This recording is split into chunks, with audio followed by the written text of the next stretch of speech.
Hello dear student, my name is Vinay and looking at the topic in this video you would have come to know that what exactly we're going to discuss in this video. What? Basics of economics and commerce. Now I would say that basics we have heard a lot. What's new in this? What's new in this?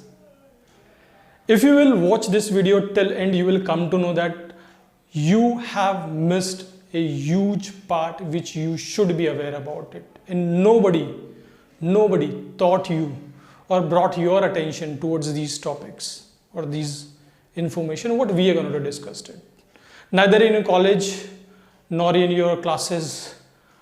Nobody. तो हम कर क्या रहे हैं?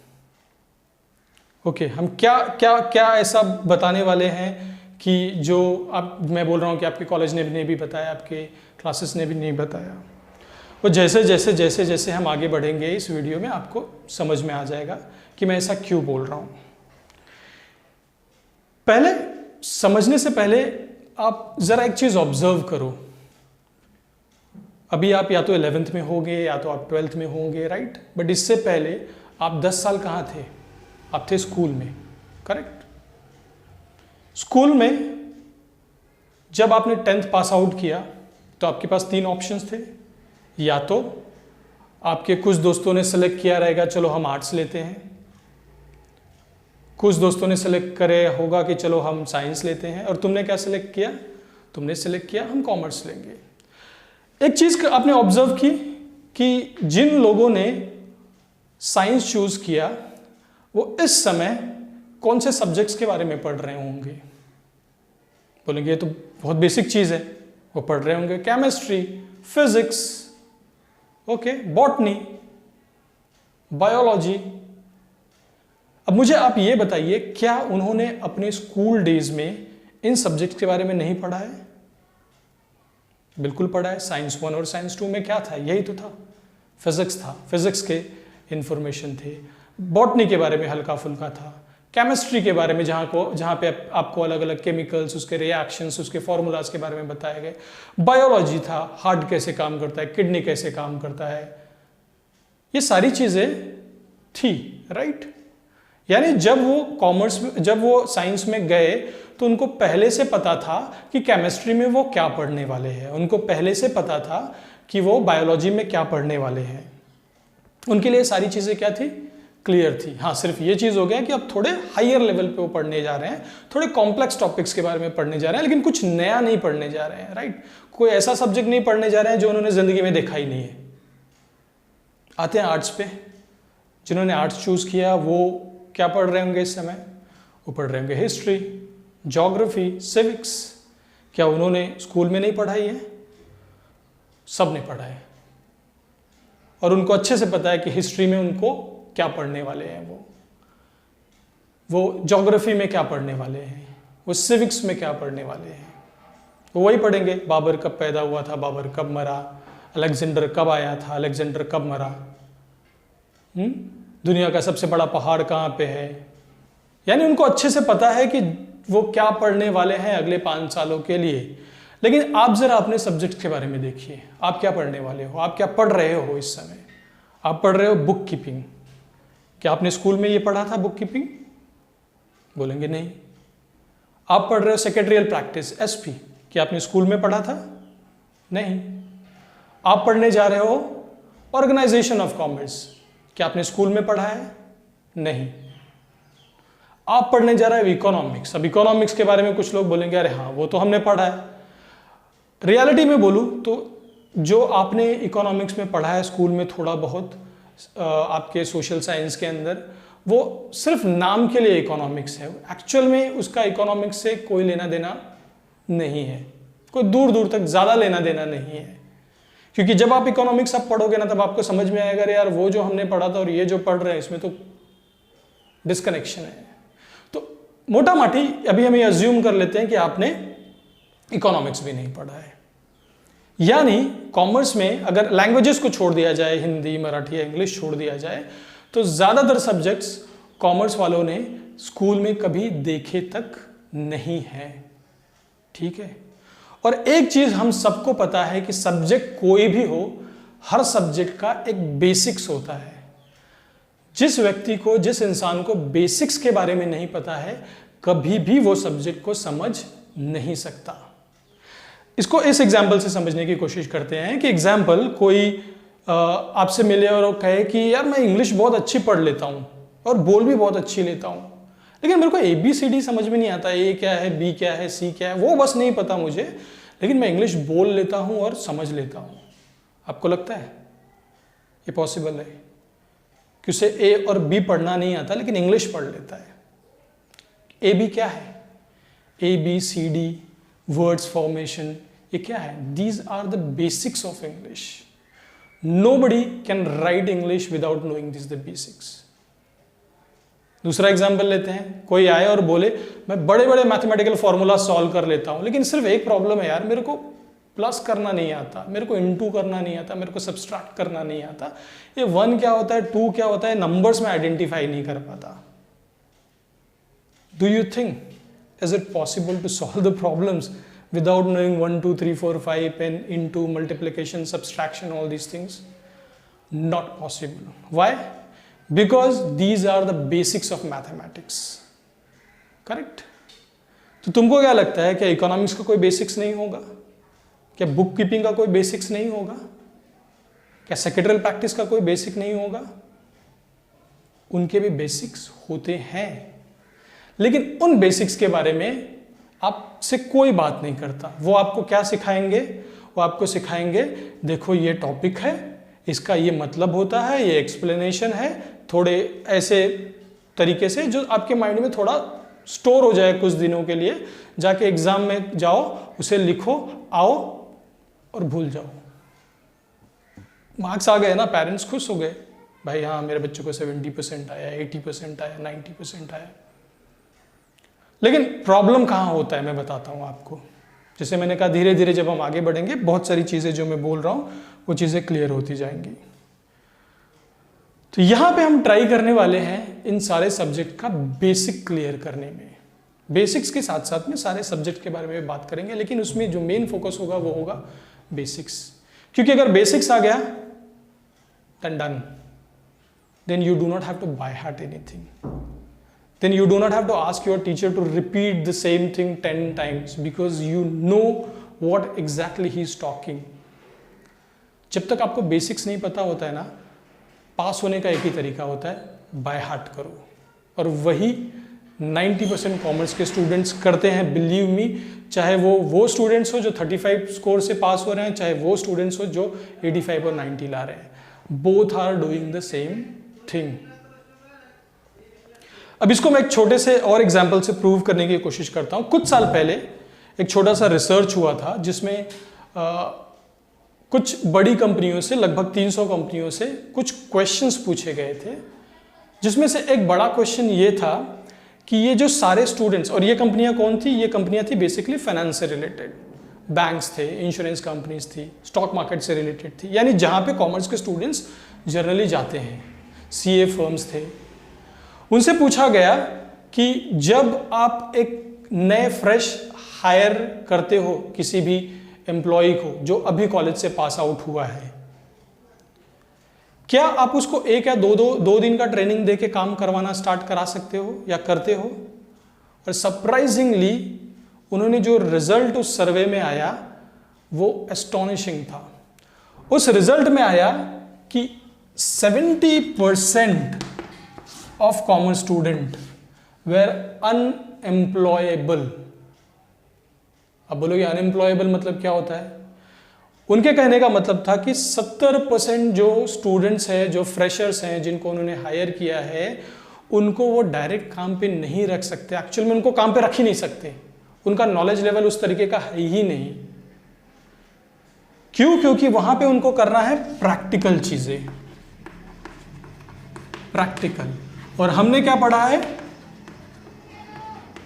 Theory. हमने पढ़ा है theory. उन्होंने कहा कि हमें इन एम्प्लॉय को कम से कम 3 से 4 महीने की ट्रेनिंग देनी पड़ती है, तब जाके वो एम्प्लॉयबल बनते हैं, तब जाके वो एम्प्लॉयबल बनते हैं, वो भी कुछ हद तक, कंप्लीटली नहीं। और इस 3 या 4 महीने में उस एम्प्लॉय को सैलरी मिलती है, सारे बेनिफिट्स मिलते हैं, ट्रेनिंग पे खर्चा होता है, यानी ये क्या है, एक कंपनी के लिए एक्स्ट्रा कॉस्ट है। तो इसलिए ज्यादातर कंपनी अवॉइड करती हैं इस तरीके के फ्रेशर्स को सेलेक्ट करने में। क्यों? क्योंकि उन्हें पता है कि भाई मैं क्यों एक्स्ट्रा खर्चा करूं, और उसका रीजन यही है कि किसी ने ABCD नहीं पढ़ा और सीधा जाके न्यूज़पेपर में जॉब के लिए अप्लाई कर दिया कि मैं अब आर्टिकल लिखूंगा, मेरे को A और B का डिफरेंस नहीं पता लेकिन मैं आर्टिकल जरूर लिखूंगा। तो उस न्यूज़पेपर को पहले उसे सिखाना होगा, राइट? बिल्कुल वैसा ही है, लेकिन ऐसे एग्जाम्पल्स आपको नहीं मिलते, लेकिन यहां मिलेंगे, यहां मिलेंगे जरूर। और इसमें उन स्टूडेंट्स का कोई फॉल्ट नहीं है, believe me, they are not at fault at all. Problems है हमारे इस पूरे के पूरे स्ट्रक्चर का, जिस तरीके से आज कॉलेजेस और स्कूल में सिखाया जाता है। क्यों? क्योंकि उनके पास इतना टाइम नहीं है कि आपको बेसिक्स क्लियर कराए। ठीक है, मैथ्स का बेसिक क्लियर करने में आपको 10 साल लग गए। आपको क्या लगता है वो 1 महीने में आपका इकोनॉमिक्स का बेसिक क्लियर कर देंगे? 1 महीने में आपका BK का बेसिक क्लियर कर देंगे? नहीं, उन्होंने टेक्निक इवॉल्व कर ली है कि हाँ ये तरीके से मैं पढ़ाऊंगा, स्टूडेंट्स को थोड़ा समझ में आएगा, एग्जाम में मार्क्स आ जाएंगे, मेरा काम डन। लेकिन फिर वो स्टूडेंट्स के पास एक फिजिकल पेपर तो होता है जिसमें लिखा होता है कि they are graduate but they falls in this category. 70% unemployable students और unemployable freshers. Our focus is to not you fall in this 70% category. Our focus is to let you come in this 30% category, which they say is that these are the people, okay, whom they can train just for a couple of weeks and they can start their work immediately because they understand everything. सिर्फ company के बारे में थोड़ा बहुत उनको बता दिया जाए and that's done. वो उनके प्रोसेस के बारे में बता दिया जाए और उनको समझ में आ जाएगा। उनको बैलेंस शीट टैली कैसे करते हैं, क्या है, ये सारी चीज़ें, क्यों टैली करते हैं, ये सारी चीज़ें नहीं बताई जाती। ओके,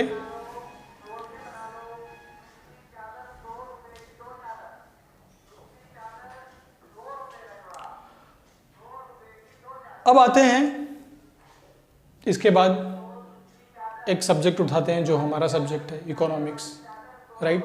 तो समझेंगे प्रॉब्लम है कहाँ पे और क्यों ये प्रॉब्लम है। Okay, so let's start with economics. ये तो हो गया तुम्हारा बेसिक्स ऑफ कॉमर्स कि भाई क्या कॉमर्स है, कैसे ये कॉमर्स साइंस या आर्ट से अलग है, and how it affect students a lot the way in most of the colleges, in most of the classes they are being taught. Let's start with economics. Okay, we will understand up to some extent that what exactly problem areas are. एक simple example लेते हैं कि अगर ये कोई question किसी से पूछा जाए कि भाई मेरे को बताओ इकोनॉमिक्स क्या होता है, तो 90% लोगों का जो आंसर्स होता है ना वो होता है कि इकोनॉमिक्स अर्थशास्त्र, अर्थ मतलब पैसा, शास्त्र मतलब स्टडी, तो पैसे के बारे में स्टडी करना इज अर्थशास्त्र। क्योंकि आप इकोनॉमिक्स में क्या पढ़ते हैं, GDP, डिमांड, सप्लाई, ये सब चीजें किससे लिंक है, प्राइस मतलब मनी, इनकम मतलब पैसा, तो it's a study of money. ये आधा इंफॉर्मेशन है अर्थशास्त्र, अर्थ मनी शास्त्र स्टडी। हाँ, मनी मेजर रोल प्ले करता है, लेकिन उसके साथ साथ में अगर आपको इकोनॉमिक्स अच्छे से समझना है तो पैसे के साथ साथ में आपको एक चीज के बारे में और समझना होगा जो कि 50% कंपोनेंट है आपके इकोनॉमिक्स का, वो है ह्यूमन साइकोलॉजी। अब बहुत सारे लोगों को जब मैं बोलता हूँ बोलता ह्यूमन साइकोलॉजी, ये तो हमको कहीं नहीं बताया गया। ह्यूमन साइकोलॉजी, अरे वो तो साइंस का सब्जेक्ट है, उसका हमारे कॉमर्स के इस इकोनॉमिक्स से क्या लेना देना। लेना देना नहीं बल्कि बहुत ज़्यादा लेना देना है। और इसीलिए मैं तो बोल रहा हूँ ना कि आप आधा इन्फॉर्मेशन आपको सिखाया जाता है, आधा इन्फॉर्मेशन आप सीखते हो और फिर आधे के बेसिस पे पास हो जाते हो, and then you fall in that 70% category. Okay, psychology कैसे उसका इकोनॉमिक्स से लेना देना है? इकोनॉमिक्स में बेसिकली होता क्या है, हम ह्यूमन बिहेवियर को स्टडी करते हैं। उसका सबसे पहला स्टार्ट है studying of human behaviour. Okay, behaviour in what? वो सोता कैसे है, खाता कैसे है, अपने वाइफ से कैसे बात करता है, गर्लफ्रेंड से कैसे बात करता है, इसके बारे में नहीं, not about these things. Human behaviour in term of money. अब आया अर्थ। सबसे पहले क्या आया? Psychology, human behaviour. फिर क्या आया? Money. It's study of human behaviour in relation to money. इसको अब बोलोगे ये मुझे समझ में नहीं आ रहा है, क्या है, ये तो थियोरेटिकल है। Let's try to understand with one practical example. दरअसल आपको जो इकोनॉमिक्स है वो ये बताने की कोशिश करता है कि जब इंसान के पास पैसा होता है तो उसकी वजह से उसके बिहेवियर में चेंजेस कैसे आता है। उसका बिहेवियर सेम नहीं होता, वो चेंज होता रहता है विथ चेंज इन अमाउंट। एक एग्जाम्पल लेते हैं कि एग्जाम्पल मिस्टर ए है, उस ए का नाम समझ लो राहुल है, अगर कोई राहुल होगा तो सॉरी। ओके, एक एग्जाम्पल है, ये एग्जाम्पल होता है। ओके, सो मिस्टर ए है जिनको हमने नाम दिया राहुल। अब राहुल को अपने घर से दूर एक मार्केट है जहाँ पे उनको जाना है, वहाँ से उनको एक सामान खरीद के लाना है जो उनके लिए बहुत ज़रूरी है इस समय, और उस सामान का प्राइस है तकरीबन 90 रुपये। अब प्रॉब्लम यह है कि उनके पॉकेट में जो है टोटल 100 रुपीज़ ही है। ठीक है, वो जाते हैं, अब मार्केट तो ऑब्वियसली दूर है तो उनको किसी न किसी व्हीकल से जाना होगा। वो जाते हैं, रिक्शे वाले से पूछते हैं कि भाई मार्केट तक जाने का कितना लोगे? वो बोलता है 25 रुपीज़। उन्होंने कहा भाई 25 रुपीज़ मैं रिक्शे वाले को दे दूंगा तो मैं सामान कैसे खरीदूंगा? I would not be able to buy. एक काम करता हूँ, बस पकड़ता हूँ, क्योंकि बस का टिकट है 10 रुपया। तो क्या होगा, 10 रुपये मैं ट्रैवलिंग के ऊपर खर्चा करूंगा और 90 रुपये का सामान खरीदूंगा। 10 रुपये दोनों आने जाने का, समझ लो 5-5 रुपये है, और 90 रुपये का सामान खरीद लूंगा। अब 100 रुपीज़ की वजह से वो क्या कर रहा है? He is seeking value for money. वो क्या देख रहा है? वैल्यू फॉर मनी, कि मेरे पास इतना ही पैसा है, मुझे इतने ही पैसे से अपने सारे काम पूरे करने हैं, तो मैं कैसे करूं? जिसकी वजह से उसने क्या किया, उसने आधा घंटा वेट किया बस का, बस पे चढ़ा, गया, सामान लाया, and then he came back. दूसरा एग्जाम्पल लेते हैं, वही मिस्टर राहुल है, अब उनके पास क्या है? ही नीड द सेम थिंग, वही 90 रुपये का चीज़, लेकिन अब उनके पॉकेट में ना 100 रुपये नहीं है, उनके पॉकेट में 5000 रुपये। चलो 10,000 पकड़ लेते हैं, थोड़ा अमीर बना देते हैं बेचारे को, 100 रुपये से 10,000 इंप्रूवमेंट हो गया। अब सेम वो जाता है, रिक्शे वाले से पूछता है कि भाई क्या मुझे मार्केट जाना है, कितना लोगे? बोलता 25 रुपीज़। बस आने वाला है 45 मिनट्स बाद। अब मुझे बताओ, राहुल 45 मिनट तक वेट करेगा क्या बस का? नहीं, बोलेगा चलो रिक्शा पकड़ता हूँ, आराम से जाता हूँ, लेके आता हूँ, काम कर लेता हूँ अपना जो भी है। ये तो वही राहुल था ना जो आधे घंटे तक बस के लिए वेट किया था। अब सडनली उसका इतना बिहेवियर चेंज हो गया कि अब वो वेट ही नहीं कर सकता। 45 छोड़ो, अगर 15 मिनट बाद भी बस आती है, बोलती 15 मिनट कौन वेट करेगा 15 रुपये बचाने के लिए?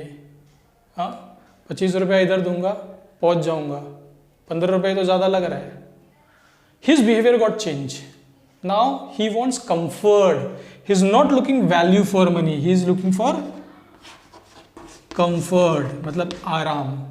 आराम होना चाहिए मेरे को, पैसा थोड़ा ज़्यादा जाए कोई प्रॉब्लम नहीं। तीसरा एग्जाम्पल लेते हैं कि राहुल जी को लग गई बड़ी सी लॉटरी 2 करोड़ की। राहुल जी ने बना लिया बंगला, रख लिए 2-4 नौकर, आगे गाड़ी।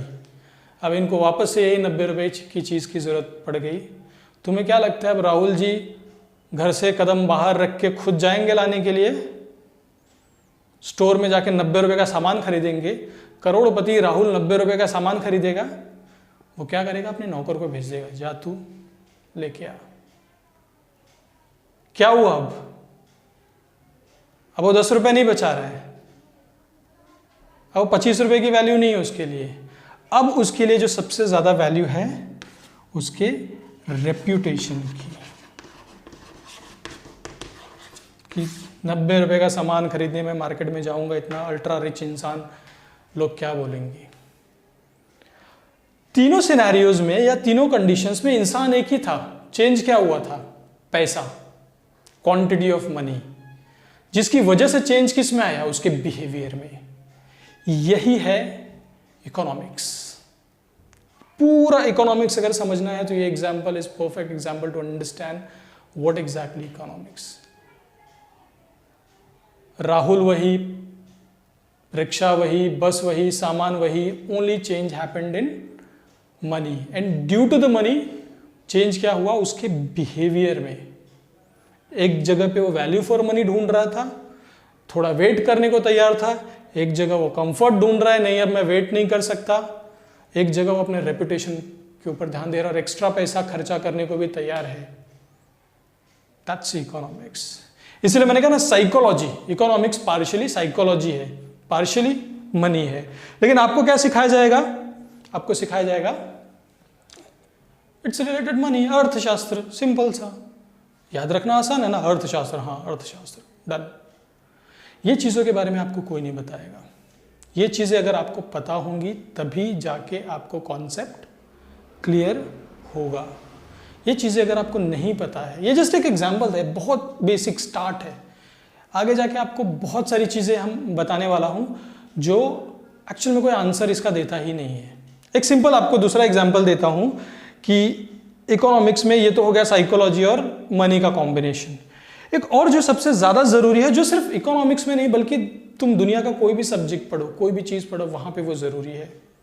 और खास करके ऐसी चीज़ में तो वो और ज़्यादा इंपॉर्टेंट हो जाता है जहाँ पे तुमको बेसिक सिखाया ही नहीं गया है, वहाँ पे और ज़्यादा इंपॉर्टेंट हो जाता है। वो क्या है? Let me tell you.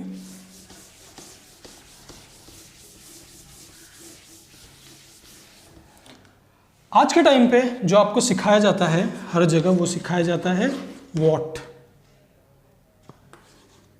सब किस चीज का आंसर दे रहे हैं? व्हाट। What is demand? बोलेंगे डिमांड। डिमांड क्या है? बोलेंगे डिमांड व्हेन प्राइसेस इंक्रीजेस, या लॉ ऑफ डिमांड क्या है? When prices increases demand also increases. What is supply? When prices decreases supply also decreases, when prices increases supply also increases. What they are answering? They are answering what? What is demand? What is supply? What is utility? What is economics? कोई भी आपको ये answer नहीं करेगा why? क्यों? क्यों? आपसे कोई पूछे कि 2 + 2 क्या होता है, सब बता देंगे। What is 2 + 2? 4। कोई आपको ये बताता है ये 4 क्यों है, 5 क्यों नहीं है, ये 3 क्यों नहीं है? कभी आपने इसके बारे में सोचा? 2 + 2 4 ही क्यों होता है? 2 + 2 3 क्यों नहीं होता? 2 + 2 5 क्यों नहीं होता? तो यहां पे भी वही हो रहा है। What is demand, what is supply, what is utility, everyone is gonna to give answer of that, but why? Nobody is gonna to answer about why. हम यहां पे आंसर करने वाले हैं वाई का, क्योंकि इसी वाई में हमको मिलेगा बेसिक्स।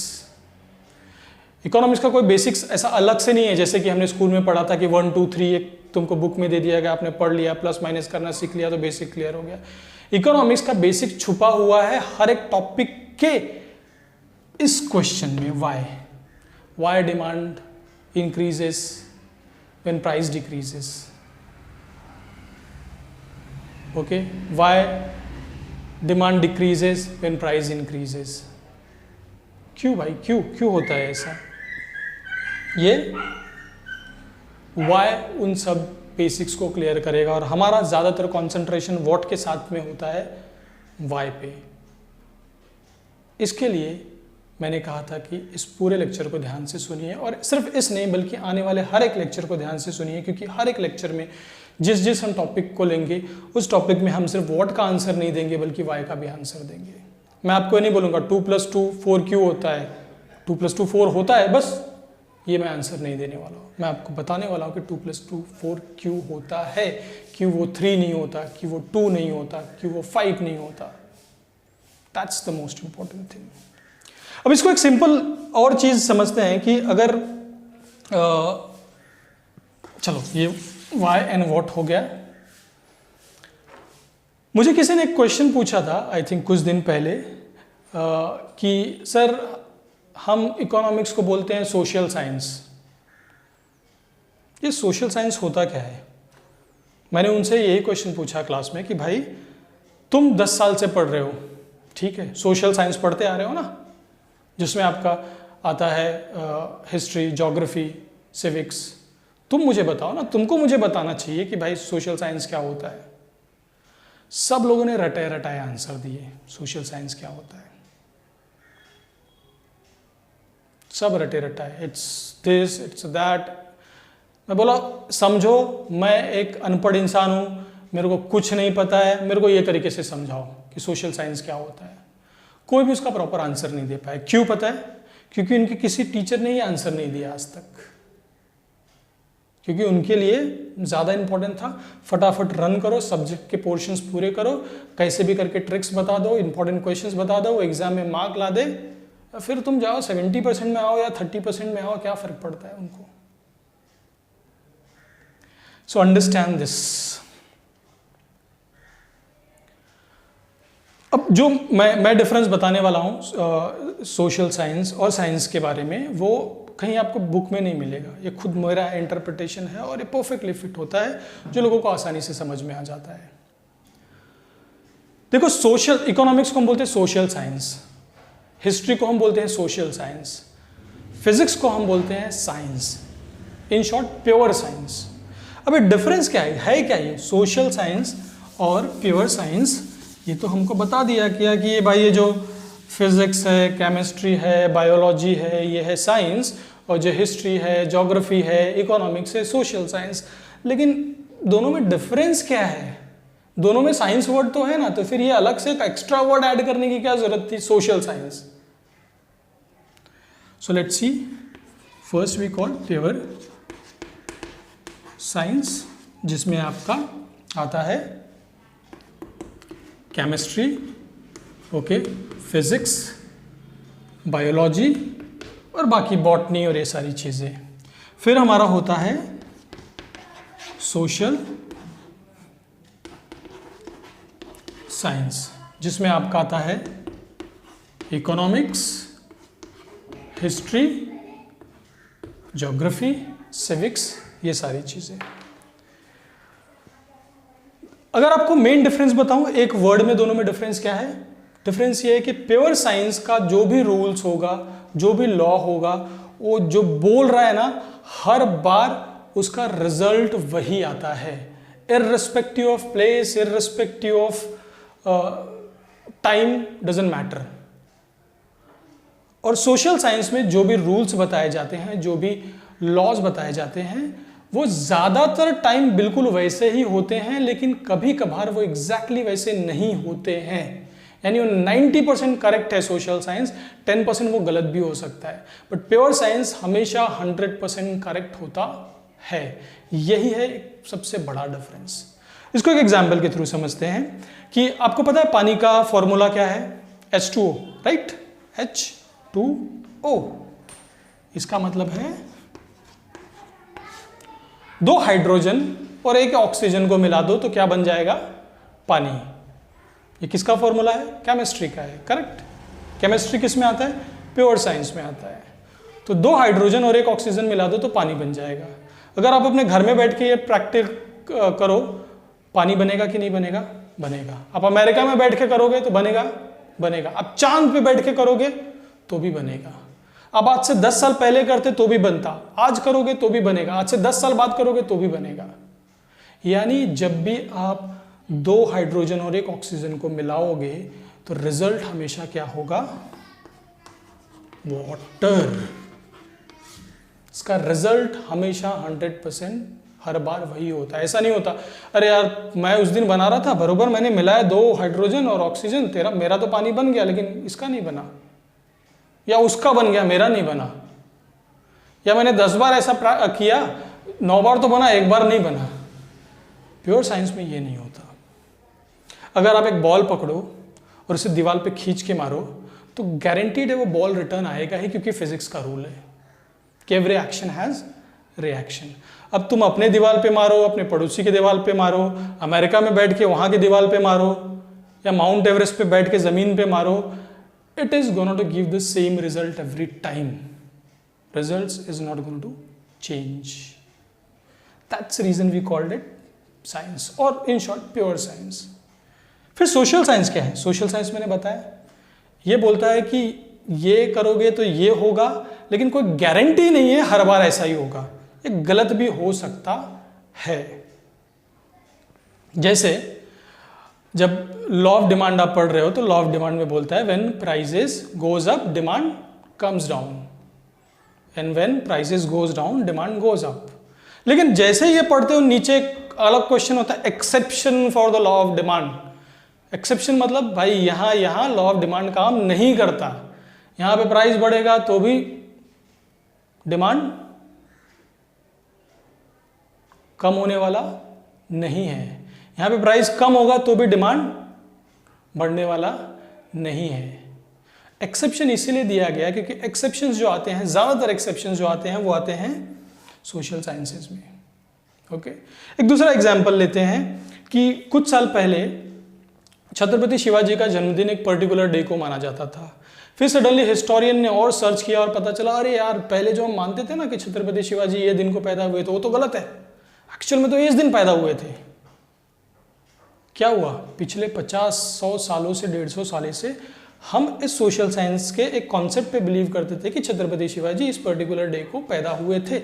सडनली क्या हुआ? वो गलत साबित हो गया कि अरे ऐसा नहीं हुआ था, वो इस दिन पैदा हुए थे। So there are chances in social science that some of the concepts will not fulfil always. मैंने कहा 90% टाइम वो सही होगा, 10% टाइम वो गलत होगा, और यही है एक मेजर डिफरेंस, प्रैक्टिकल डिफरेंस में बात करूँ। मैं थियरी के बारे में जा ही नहीं रहा हूँ, मैं थियरी में बिलीव नहीं करता कि थियरी उनके लिए है जो रात को पढ़ो, सुबह एग्जाम में उगलो और 2 दिन बाद पूछ लो तो उनको क्वेश्चन भी याद नहीं होता है कि कौन सा क्वेश्चन पूछा गया था एग्जाम में। I am not going to talk about theory, I will stick with practical. Okay, I hope इसके बारे में और बहुत सारी चीज़ें हैं जो हम बात कर सकते हैं, but right now I think looking at the time we can stop here. एक और एग्जाम्पल लेते हैं जो कि अगर जैसे ही आप अपने इकोनॉमिक्स का बुक खोलोगे तो सबसे पहला आपको वो नज़र आएगा। जैसे आप इकोनॉमिक्स का बुक खोलते हो, आप सबको पता है कि पहला चैप्टर है माइक्रो इकोनॉमी, और माइक्रो इकोनॉमी का पहला स्टेटमेंट शुरू होता है कि micro economy has been derived from a Greek, Latin, कौन सा वर्ड आप पे छोड़ता हूं, जाके चेक करो बुक। ग्रीक है, लैटिन है, संस्कृत है, कौन सा वर्ड है? कहीं ना कहीं कुछ लिखा है, right? I am leaving it to you, but tell me कितने लोगों ने अपने प्रोफेसर को या अपने टीचर को ये पूछा, सर ये इसका मतलब क्या होता है? Why it is derived from Latin word और ग्रीक वर्ड और सम अदर लैंग्वेज? कोई नहीं पूछता और ना ही कोई बताता है, सिर्फ बोलते हैं it's derived from micro, this word has been derived from this language, it's mean small, जाओ एग्जाम में लिखो, चले जाओ। व्हाई? कोई नहीं बताएगा। एक बात को समझो, और ये सिर्फ यहां नहीं मिलेगा आपको, याद रखो ये आपको मिलेगा लगभग, आप कोई भी सब्जेक्ट पढ़ोगे कहीं ना कहीं हर एक सब्जेक्ट में एक आध बार किसी न किसी हर दूसरे चैप्टर में ये आएगा ही कि this word has been derived from this word. जैसे कि budget has been derived from French word, Algebra has been derived from Arabic word. Brother has been derived from Sanskrit word.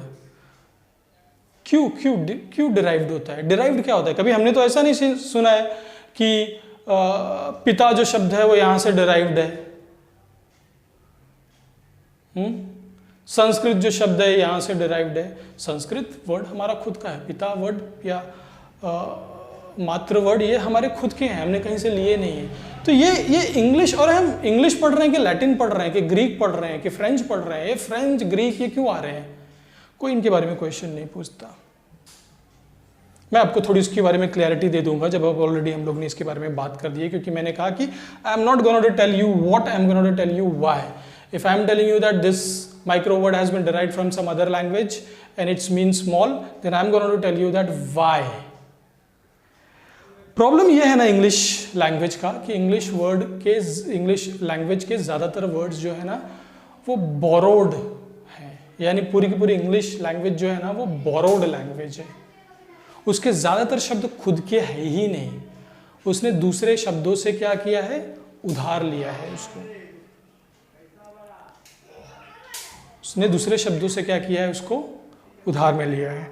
अब मैं आपको एक छोटा सा, अगर जिन लोगों ने शायद मूवी एक देखी होगी, मुझे अचानक याद आ गया, एक कुछ साल पहले एक मूवी रिलीज़ हुई थी नमस्ते लंदन। उसमें एक सीन है जहाँ पे एक अंग्रेज़ होता है, वो इंडिया की बुराई करता रहता है। देन इस पिक्चर का जो एक्टर है अक्षय कुमार, वो जाता है और वो एक्सप्लेन करता है कि इंडिया कैसा महान है, क्या क्या हमारे यहाँ पे है जो तुम्हारे यहाँ पे नहीं है। और उसमें वो एक एग्जांपल देते हुए बोलता है कि तुम्हारा जो वर्ड है ब्रदर, वो संस्कृत के शब्द से आया है, भ्रातृ। तुम्हारे यहाँ पे जो वर्ड यूज़ करते हो मदर इंग्लिश में, वो संस्कृत वर्ड से आया है, मातृ। जो तुम ये ट्रैग्नोमेट्री यूज़ करते हो वो त्रिकोणमिति वर्ड से आया है। याद आ रहा है कुछ लोगों को? वो बोलना क्या चाह रहा है? कभी हम बोलते हैं कि अरे ये शब्द इटालियन से आया है, ये शब्द ग्रीक से आया है, ये सब लैटिन से आया है, ये सब फ्रेंच से आया है। उसका मेन रीज़न ये है कि इंग्लिश के सारे वर्ड्स जो हैं वो किसी न किसी लैंग्वेज से डिराइव्ड है। और याद रखो, जब भी इंग्लिश कोई ना कोई वर्ड डिराइव करता है किसी लैंग्वेज से, वो तीन चीज़ें करता है। पहला, वो क्या करता है?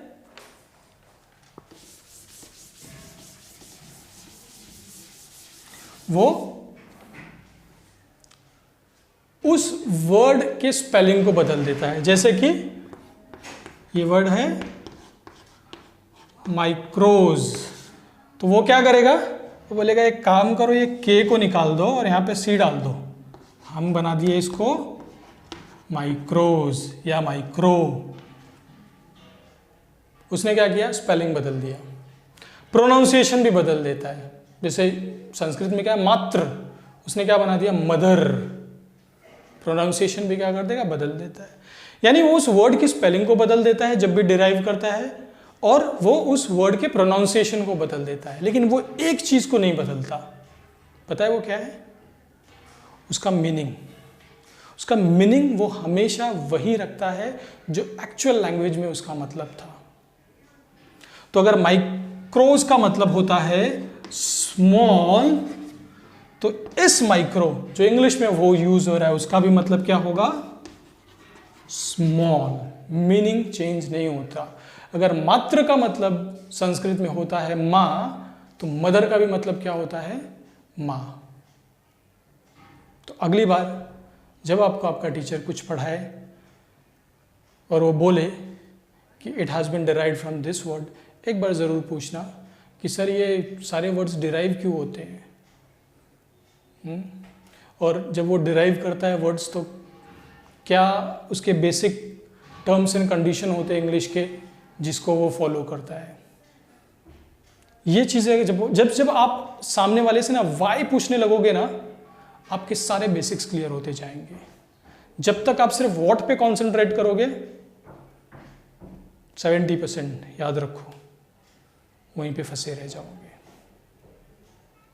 आई होप ये सिर्फ इंट्रोडक्शन था। हमने अभी कोई टॉपिक के बारे में स्टार्ट नहीं किया, माइक्रो और मैक्रो और दिस और दैट।